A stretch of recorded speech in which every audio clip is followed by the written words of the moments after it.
Bom dia, boa tarde, boa noite, boa madrugada, Olá, meu nome é Felipe Xavier e esse é o Coffee X. No episódio de hoje eu quero falar um pouquinho sobre o filme Mãe.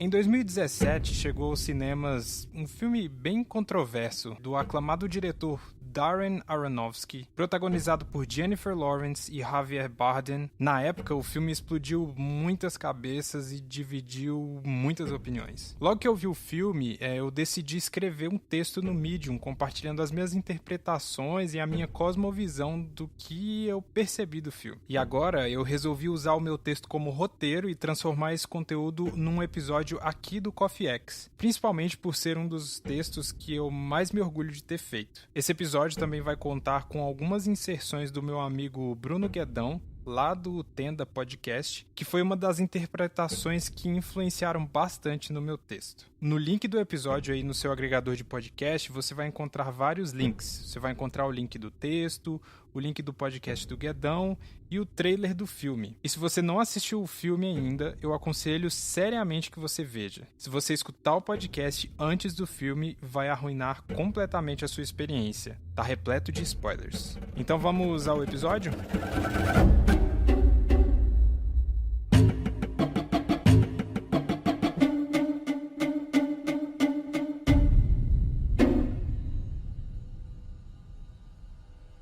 Bom, muita gente tem uma ideia completamente deturpada de como e o que o cristianismo é. E elas não enxergam como ele deveria ser na verdade. É claro que a história da religião no mundo, ela contribuiu com que essas visões erradas se proliferassem de uma forma tão grande que elas ofuscaram o verdadeiro significado que o próprio Cristo ensinou.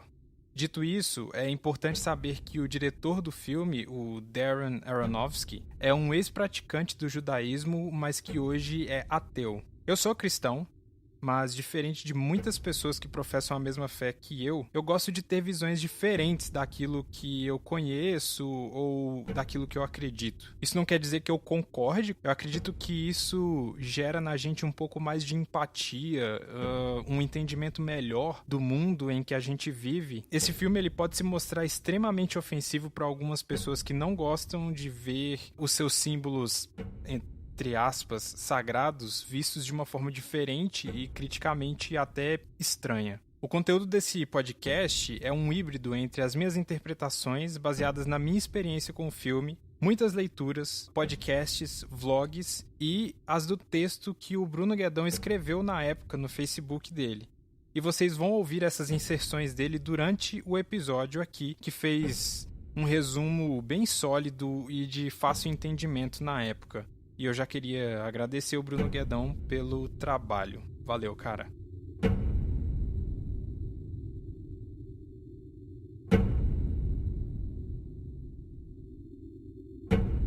O diretor, o Darren Aronofsky, ele já é conhecido por sempre tocar no assunto religião.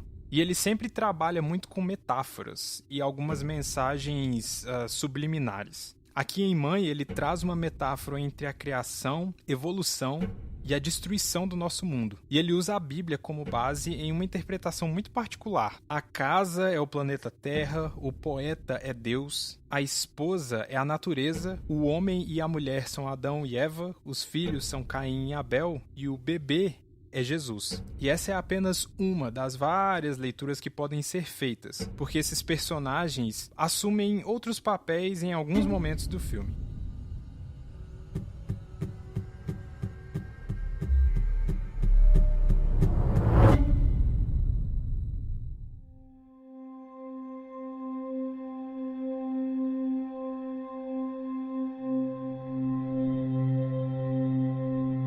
O diretor mostra pra gente um Deus criador, mas que não é onipotente e nem onisciente. Ele é apenas uma força que cria e que se alimenta da interação com essa criação, buscando inspiração para continuar criando. O primeiro poema, que é o Antigo Testamento, ele remete à história da criação e às primeiras interações de Deus com a humanidade. Já a nova obra, que é o Novo Testamento, vem quando ele consegue criar um novo ser em conjunto com a natureza, o Filho de Deus. Assim como em Noé, o Aronofsky consegue mesclar uma visão evolucionista com uma temática religiosa. Veja que Deus basicamente cria o mundo, a casa, e o ser que administra a progressão desse lugar, que é a mãe natureza. Os seres humanos não são criação dele. Tanto que quando Adão aparece, Adão entre aspas, ele demonstra desconhecimento. O ser humano é fruto da evolução das espécies, da criação que ele criou. Deus deu apenas o start.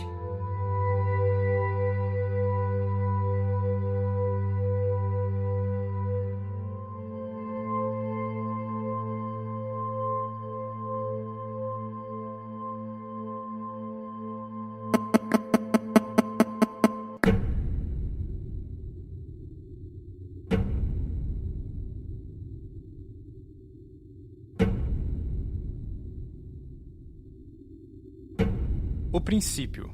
O filme começa quando o poeta coloca uma pedra simbolizando o haja luz, que Deus ordena na Bíblia no início de tudo. É bom dizer que a casa, que é uma metáfora para a terra, ela tá toda queimada e destruída.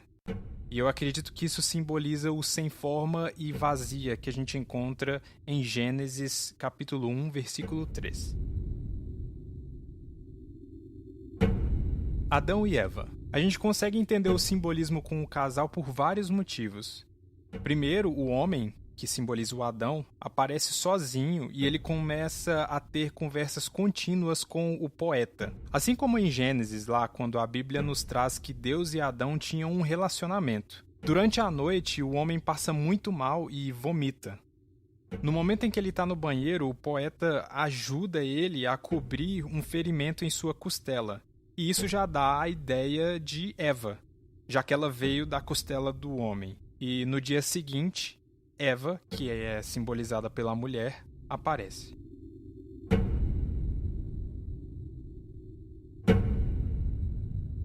O jardim e o fruto proibido. Na casa, que é o planeta Terra, existe um quarto muito importante para o poeta, que aqui eu leio como o paraíso, o jardim do Éden, que é onde ele guarda uma pedra que simboliza o fruto proibido, já que ele não deixa ninguém tocar. No momento em que o homem e a mulher entram no quarto sem a supervisão do poeta, eles acabam quebrando o fruto, o que eu acredito que simboliza a entrada do pecado. Porque logo em seguida eles são expulsos do quarto e o quarto é lacrado pelo poeta. Lá em Gênesis capítulo 3, versículo 4, a Bíblia diz que após Adão e Eva serem expulsos do jardim, Deus colocou querubins para guardarem a entrada do jardim. E em seguida, no filme, o homem e a mulher fazem sexo e alguns minutos depois os seus filhos aparecem na casa.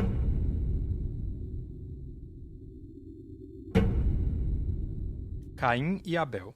Aqui a gente pode entender que os filhos do homem e da mulher são Caim e Abel. Primeiro pelas desavenças um contra o outro, depois pela morte de um dos irmãos, que simboliza o primeiro assassinato. Também quando o poeta, que é Deus, se irrita com o acontecido e acerta a cabeça do irmão assassino, deixando uma cicatriz. A Bíblia fala em Gênesis capítulo 5, versículo 15, que Deus colocou uma marca em Caim. O pecado e a morte após o assassinato de Abel começam a corroer a casa, começa a destruir as estruturas. Uma marca com sangue aparece no chão de madeira onde o assassinato ocorreu, trazendo à mente a passagem "A voz do sangue do teu irmão clama a mim", que fica lá em Gênesis capítulo 4, versículo 10. E isso incomoda a esposa, que no caso é a natureza. Dilúvio. A personagem de Jennifer Lawrence, ela pede várias vezes para que as pessoas não se sentem na pia. E o pedido é sempre desobedecido até que a pia se quebra e o cano espirra água para todos os lados. A humanidade enche o mundo e, devido ao seu comportamento pecaminoso e desobediente, o próprio mundo trata de mandar um dilúvio para expulsar as pessoas. Mais uma vez, o Aronofsky nos mostra um Deus passivo. No filme, não foi Deus quem enviou o dilúvio, foi a própria criação, a mãe natureza. Foi uma resposta do próprio mundo porque os homens estavam utilizando de forma errada aquilo que foi criado. Jesus Cristo. Nesse momento, o diretor traz Jesus como o Filho de Deus com a mãe, que é a natureza. Ela dá à luz ao bebê em um quarto longe de todas as pessoas loucas do lado de fora, e foi aí que a chave virou para mim. Minutos após o nascimento, o poeta sai do quarto e volta com presentes, assim como os reis magos que levaram ouro, incenso e mirra para o menino Jesus.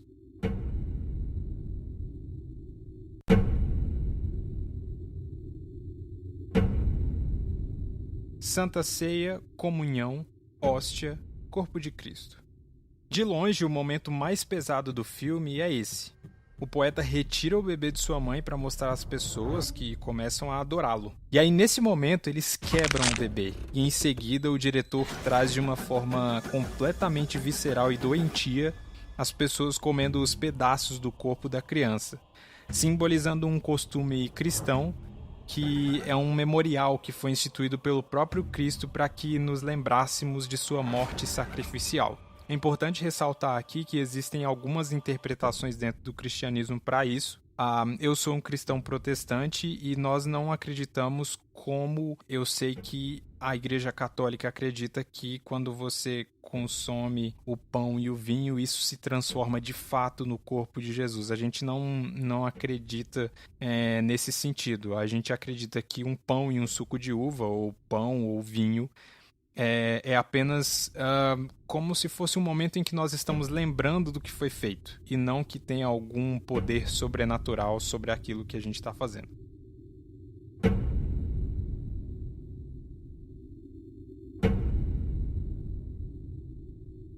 Religiões, seitas, terrorismo, holocausto, sexismo.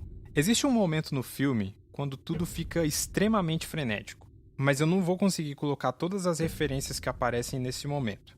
Além disso tudo, o Darren Aronofsky cutuca a criação das religiões, mostrando isso como uma evolução humana das ideias ou princípios que foram criados por Deus. A impressão que ele passa é que nenhuma religião tem a ver de fato com a concepção original de Deus, e que ele nada fez para consertar isso.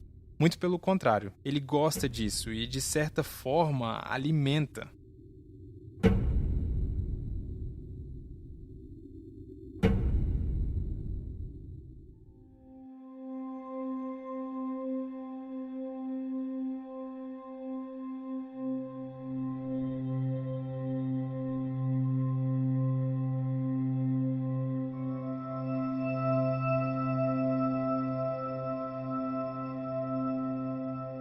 Em momentos pontuais, a mãe natureza sente dores e toma um líquido amarelo para melhorar.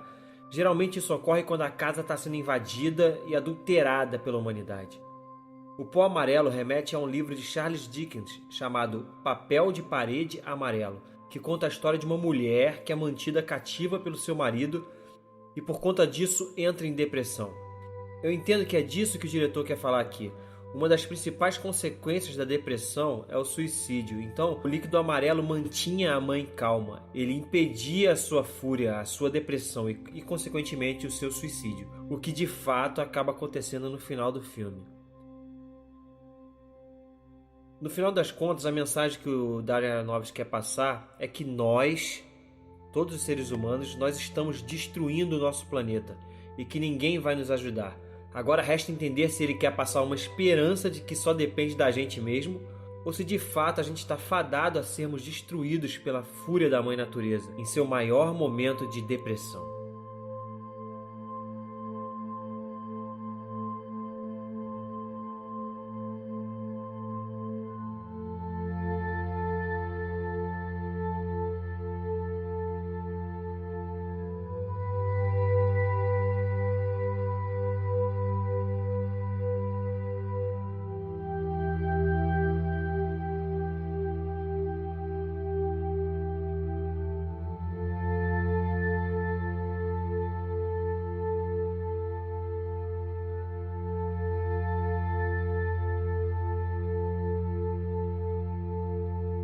O filme tem diversas camadas. Eu assisti só uma vez. Eu acredito que deve ser possível notar muito mais coisas vendo uma segunda vez, mas eu espero ter clareado um pouco as ideias e aberto a sua mente para coisas que podem ter sido confusas durante o filme. Em tempos de filme de puro entretenimento, raso e igual, é bom ter um respiro como esse de criatividade e algumas reflexões.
Bom, por hoje é só, pessoal. Pode ser que você até ache estranho esse episódio assim, mas é difícil ouvir esse episódio sem ter visto o filme. Então, de fato, se você ouviu o episódio inteiro e chegou até aqui, eu acho que a sua experiência foi um pouco prejudicada, se você quiser assistir o filme ainda depois disso. Mas eu aconselho que você veja. Se você for um pouco sensível religiosamente, talvez você vai se sentir ofendido, mas como eu disse no começo, é uma visão de alguém que não acredita no cristianismo e não acredita em Deus como eu acredito. Então, não há como você esperar que ele vá ter algum tipo de respeito ou qualquer coisa do tipo. Como eu disse, eu gosto de ver visões diferentes para ver como as pessoas enxergam certos conceitos que pra gente são tão sagrados, que são tão verdade. Então, espero que vocês tenham curtido esse episódio. Eu fiz meio que uma experiência pegando um texto antigo e transformando em roteiro de podcast. Se você curtiu o que eu fiz nesse episódio, me deixa saber. Comenta no Instagram do CoffeeX, manda mensagem pra mim em qualquer lugar, no meu Twitter ou no meu Instagram pessoal também. Eu vou curtir pra caramba ver as mensagens de vocês por lá. E se você curte o trabalho que eu faço aqui no CoffeeX, dá uma olhadinha aí no seu agregador de podcast e se ele tiver algum sistema de classificação, como o da Apple tem, dá 5 estrelas para eu saber que vocês estão curtindo o que eu estou fazendo aqui e para que mais pessoas tenham acesso ao CoffeeX. E indica para os seus amigos, porque isso ajuda demais. Não esquece de seguir o CoffeeX lá no Instagram, que é o @CoffeeXPodcast. E eu acho que é isso. Até a próxima e valeu!